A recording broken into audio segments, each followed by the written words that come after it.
Welcome back to Pokemon. There's a lot of work to be done in this episode, so I thought we'd start off with something a little bit more relaxing. Like fishing! Pikachu likes to fish, it seems, and that's good because I like to fish too. I like to fish in completely inappropriate locations, like the Cerulean City Gym, for example. I mean, it doesn't make a whole lot of sense to be able to fish inside the Cerulean City Gym, nor does it make any sense whatsoever to fish on a statue and actually hook a Pokemon. But, prior to Yellow version, you can do that. I don't know why you can do that, but you can. Maybe it's one of those Terraria statues and it just spawns whatever it's a statue of. I don't know. Anyways, on to more practical things. This is the grass patch that lies just south of Pallet Town. You have to surf to get to it, and this very obscure patch of grass is the only place you can find Tangela in the wild. I completely forgot to capture one of these until just now, so I'm gonna do that.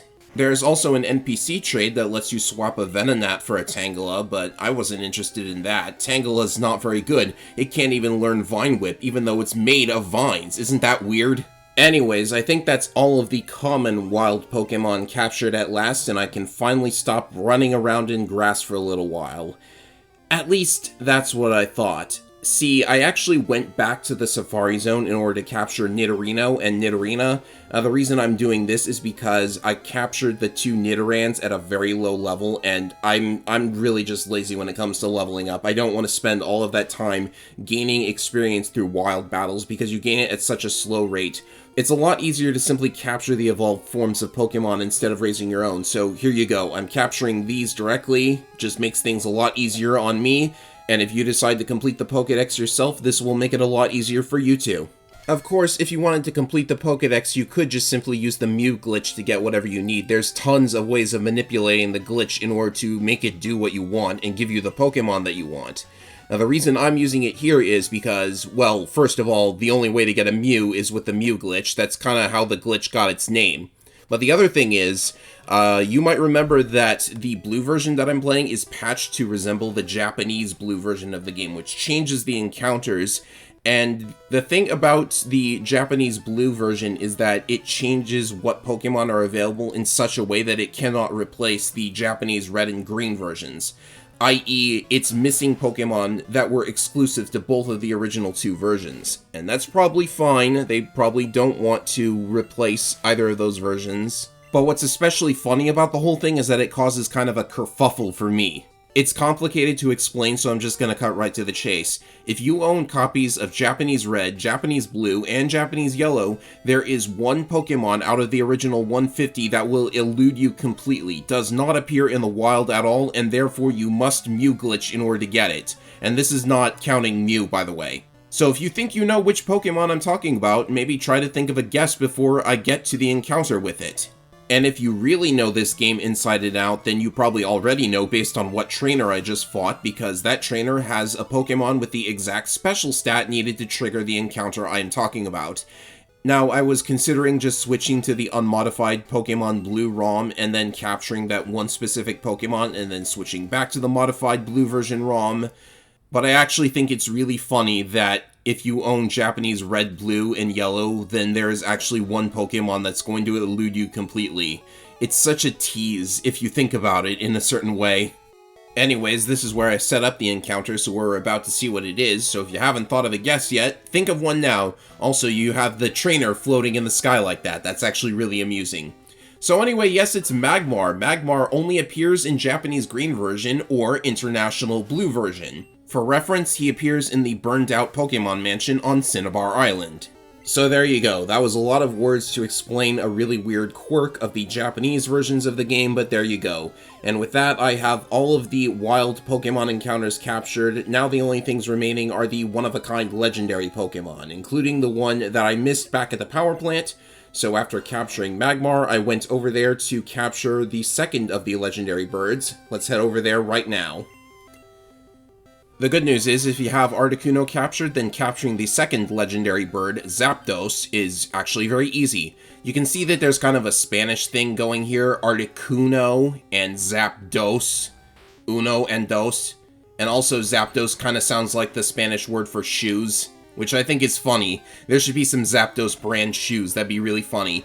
Anyways, Articuno has a very high special, so it can tank a Thunder Shock from Zapdos, and an Ice Beam from Articuno is just enough to bring Zapdos all the way down to 1 health, and if it gets frozen by the Ice Beam, then you can toss as many Ultra Balls as you have, and there is no danger here once Zapdos is frozen because you cannot get out of freeze status in Generation 1, except by being hit by certain fire moves, which you would have to intentionally hit Zapdos with a fire move, which would probably KO it at this point anyways. So Articuno just makes capturing these guys a lot easier. There's really only a couple of captures left to make. It's actually pretty interesting to be in the home stretch like this.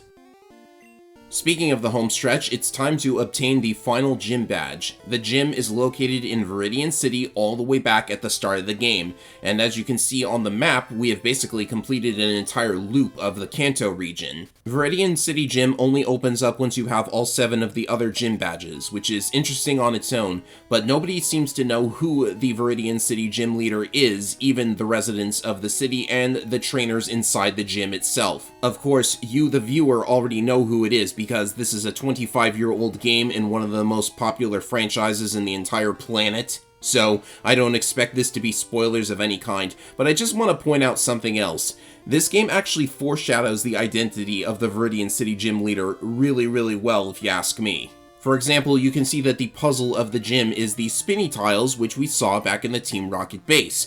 I wonder how that could be. Why is the same puzzle coming up again? There might also be another hint in the music in the Viridian Forest, though I'm not really sure. This could be unintentional, and if it is intentional, it's really subtle. But the music for the Viridian Forest, it has a section that is similar to a section of music from the Team Rocket headquarters. The reason I'm not sure if that's intentional or not is that the same music is used in other dungeons, including the power plant, so that might be just a coincidence. But it's safe to say that the game is pointing us towards Team Rocket for some reason. On that note, I also forgot to mention that it was interesting how Sabrina basically does nothing when Team Rocket takes over Saffron City. Like, she could have easily just crushed them, which means either her ESP told her that you were going to come in and win that battle anyways, or she might have been in league with Team Rocket itself, which is actually the case in the Pokemon Adventures manga. I wanted to make a brief mention of that. Oh, and another thing you might have noticed about this gym, the trainers are all using ground types. Who do we know who has a team consisting of mostly ground types? Well, we're about to find out right now, because it's time for the final gym leader battle to start. Just who could it be? Who has been pulling the strings of Viridian City Gym all this time? Who is this mysterious man? And will all of our players be able to defeat him? Well, of course they're going to defeat him, otherwise I wouldn't upload the video. It's...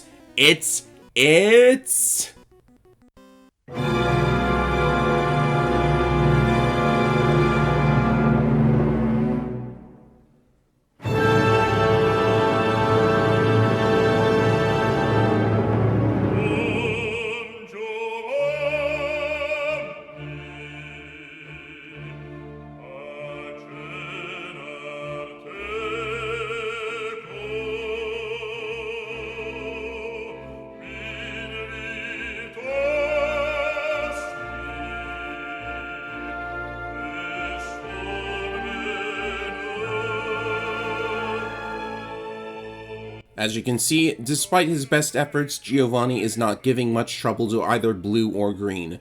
Blue is simply running over Giovanni's entire team with Blastoise, and Green is using the same trick that worked on the previous Giovanni fight. This battle is simply not that much different from Giovanni's other incarnations. Just the same kinds of Pokemon again, and they are maybe a little bit stronger than before. As for Red, Gloom has finally learned Petal Dance, which is a move that I've talked about in the Erica battle. It forces you to use the same move 3 times, which is fine because we're basically hitting 3 Pokemon for super effective damage. And after the 3rd use of Petal Dance, or I think sometimes it'll do 4, but it usually does 3 for me, but after finishing all of your Petal Dance uses, you become confused, so that's when Gloom is going to have to switch out.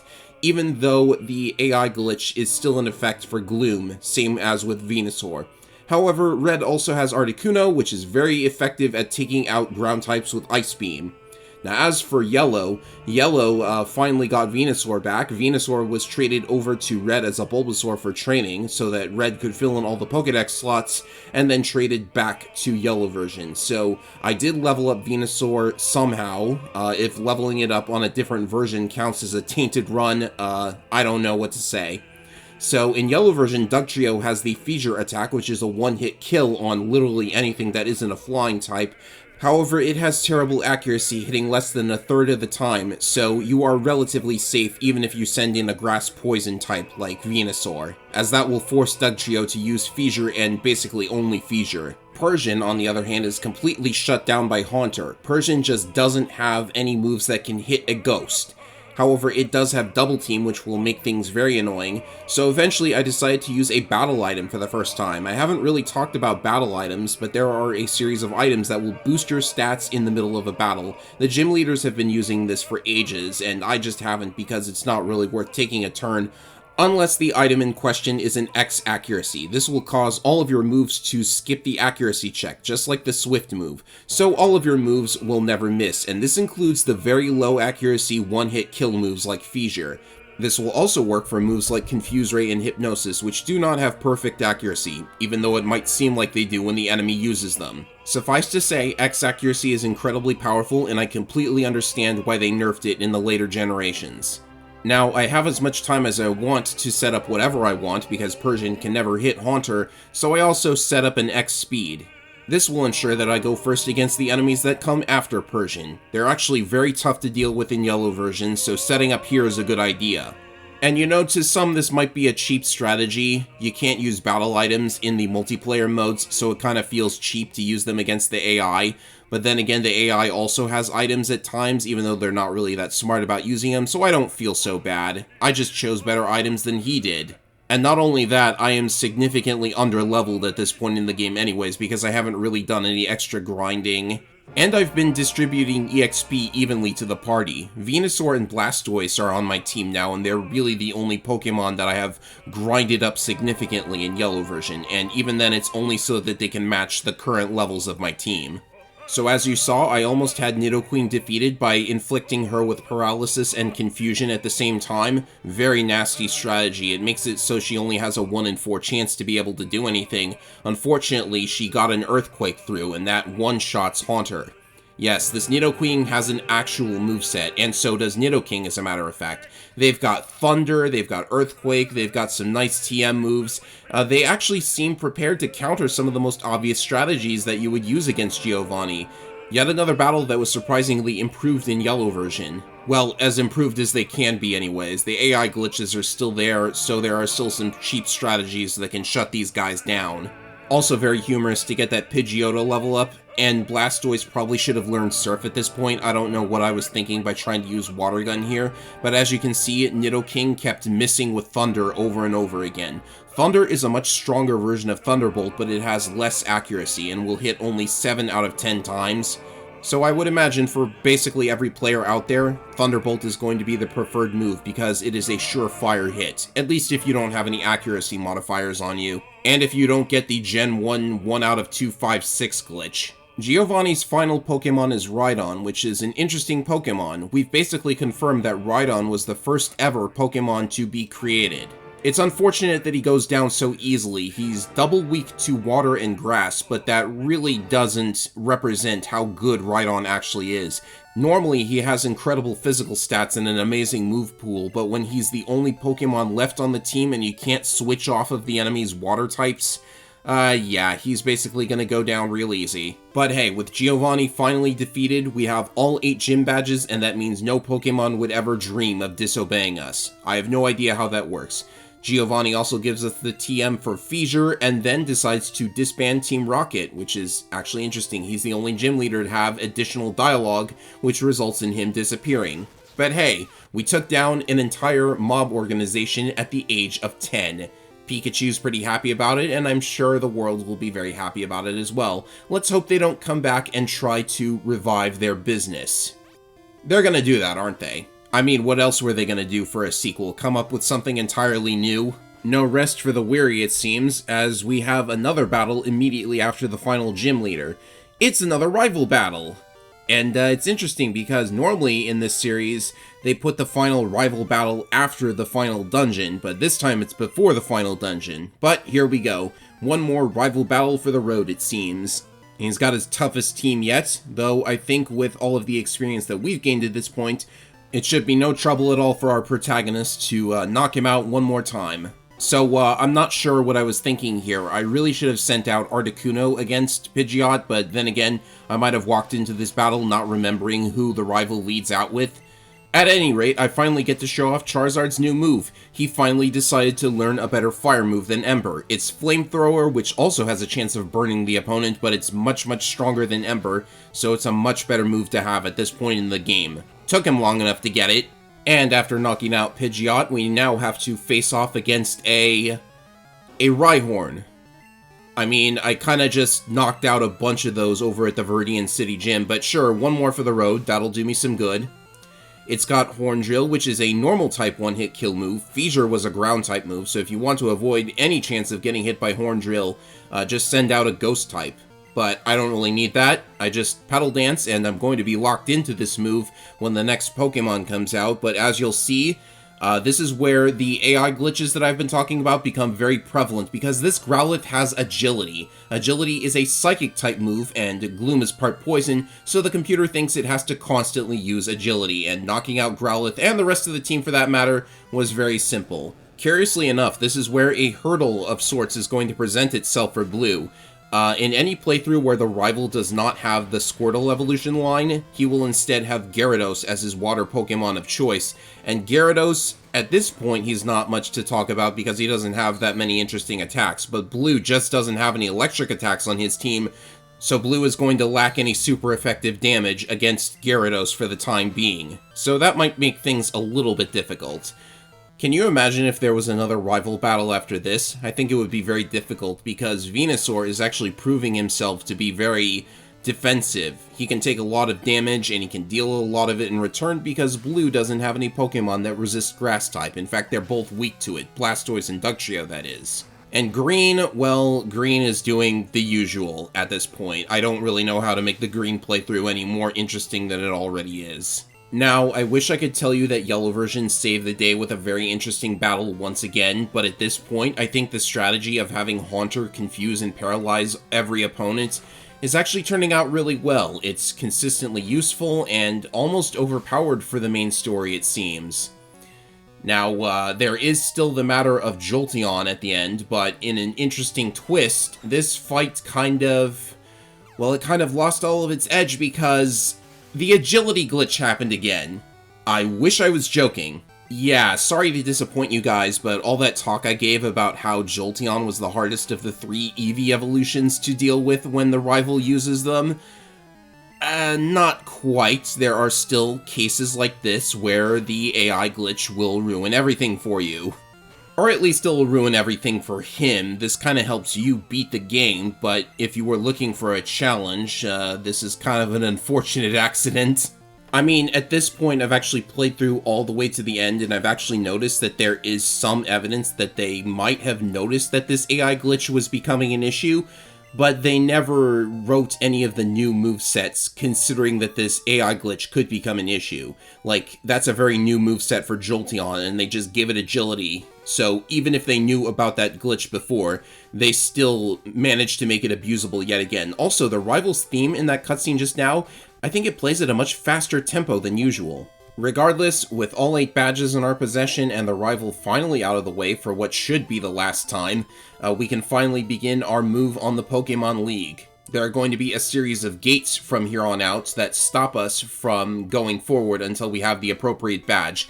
A very bizarre quirk of this game is that there are 8 gates, 1 for every badge, rather than just 1 gate that checks for all the badges. It's really strange. And as I pass through each of these 8 gates rather unceremoniously, I'm going to talk about something a little bit weird. So on a technical level, the area that I am in at the moment is actually linked to the area that I was just in, the outdoor route. I mean, normally you must pass through that little gatehouse in order to get from Route 22 to Route 23. That makes sense, right? Well, if you use walk-through walls, you can actually walk directly from Route 22 to Route 23, so you could technically skip the boulder badge entirely if you have a walk-through walls cheat or a glitch or something like that. Of course, if you don't have all the badges, I don't think the Viridian City Gym opens up, but then again, you could walk through walls to get into the door there as well. I just thought that was interesting to point out because the gatehouse basically only exists so the game has time to load the new tile set for the new area. Because if you use walk-through walls, you'll find that the tile set in Route 23 is very glitched because the game didn't have time to load it up. I thought that was an interesting fact about the internal workings of the game code. One final note about this route, you can also find some wild Pokemon here, which is a little strange. I mean, it's kind of the final area of the game. There's not really anything new that we haven't seen at this point, but there are Ditto in that grass patch if you want to check it out. Maybe do something with a Ditto, I guess. But hey, here's Victory Road, the final dungeon of the game. There's always a dungeon entitled Victory Road in these games for some reason. Except for the latest one, it doesn't really have a dungeon called Victory Road, instead the entire badge challenge is called Victory Road. I don't know. But in Generation 1, Victory Road has some more strength puzzles for us, so we get to shove boulders around for a little while more, and there are no new Pokemon in the area, so I have Repels handy to stop any wild encounters from delaying us any further. The idea here is that you have to push strength boulders onto switches in order to advance, which is the most rudimentary thing ever, but it took them a while to actually do something rudimentary. I'd argue that Seafoam Islands was actually more complicated than this. So yes, I have plenty of repels handy for the area. Another thing I haven't mentioned is that repels actually work better based on the level of the first Pokemon in your party. If you have a low-level Pokemon in the first spot in your party, then you are actually not going to repel as many Pokemon as you think you're going to. Not a problem for Red, of course, because Charizard is up to level 47, I think, so that should repel most of the enemies in the area. There are also additional trainers in the area if you need the EXP. Although, if there are additional trainers here, does that mean they got all the badges too? Did they beat Giovanni? Then shouldn't they know about Giovanni and his connection to Team Rocket? Or would they know? I don't know. I don't think about this too much. I mean, there are already a bunch of trainers inside of a locked gym. 2 locked gyms, as a matter of fact. Just waiting for challengers and then not really questioning why it took so long for someone to get to them. I'm just nitpicking at this point. There's really not a lot to talk about with this dungeon because none of the Pokemon are new, save for one, which I will get to, and the puzzles are rudimentary and the trainers aren't really worth talking about. I think some of them talk about who the strongest trainers in the world are, and we'll get to that eventually. I don't really have a lot to say about this dungeon in particular, actually, so I'll talk about the one unique Pokemon you can find in this dungeon. The final legendary bird Pokemon is located in Victory Road, which might have been just something that they did at the last minute because they couldn't figure out a place to put it. In the remakes, the final legendary bird is in a completely different location. But yeah, Generation 1, you can find the final member of the legendary bird trio here on Victory Road. And curiously, did you know that the legendary bird trio actually learned a new move at level 51? You catch them all at level 50, and you just have to raise them 1 level before they learn a powerful new move. Articuno gets Blizzard, which is a very powerful ice move, and Zapdos will get Thunder, which I've already talked about. However, the 3rd legendary bird, Moltres, gets to learn the move Leer at level 51. Leer! All it does is lower defense 1 stage, and that's worse than Screech. So, what's going on with that? Well, in the game's internal move list, Leer is listed right after Fire Blast, so I think the idea was that Moltres would get Fire Blast, and they just made a mistake, made some stupid typo, and accidentally gave it Leer. Fascinating stuff. Never changed, Gen 1. And as you can see, I used the same strategy for capturing Moltres as I did with Zapdos. Just hit it with an Ice Beam from Articuno. That should take it down to low health, and if you're lucky, you will freeze the bird whose feathers are made of fire and flames. Somehow, you freeze the bird made of fire. I don't really get it. But there you go.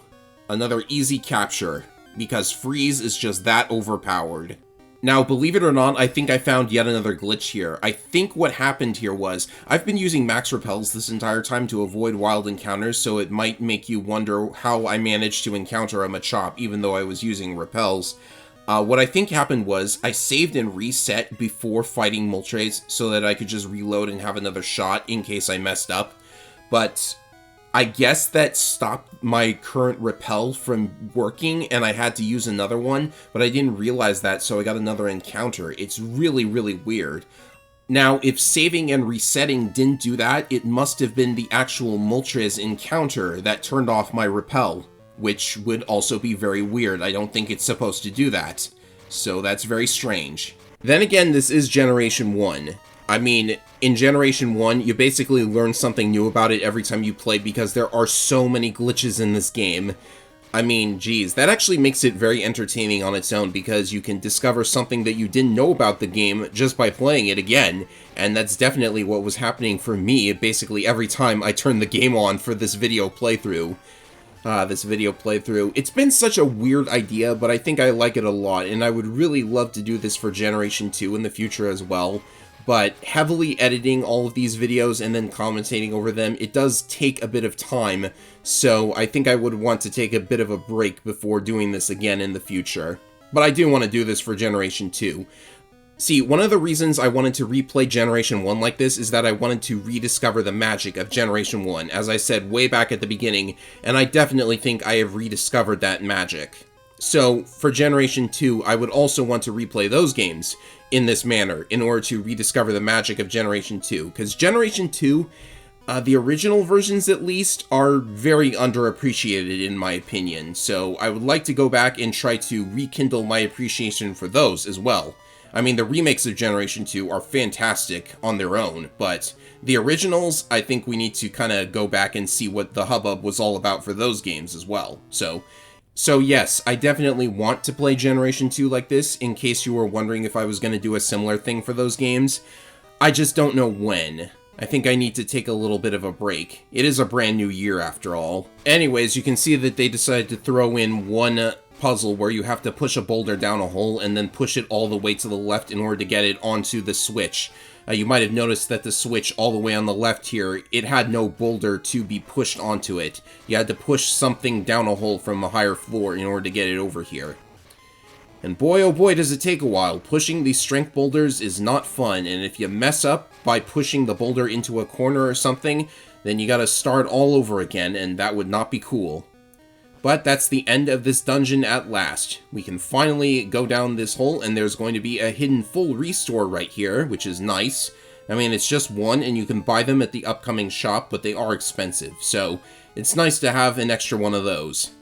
Here we are at the Pokemon League HQ at last, and this is where the final challenge will present itself after we get through this maze of statues that they just have for some reason. You know, I thought you could fish in them, like I did with that statue in the Cerulean City Gym, but apparently you can't. So yes, the Indigo Plateau, it's definitely very purple, and here we are at the final Pokemon Center of the game. Now we have to face the Elite Four, four of the greatest trainers in the entire region, and that's going to be difficult. I think for most Pokemon games, the Elite Four is the part of the game that gives you the most consistent challenge, no matter how unchallenging the rest of the game may or may not have been.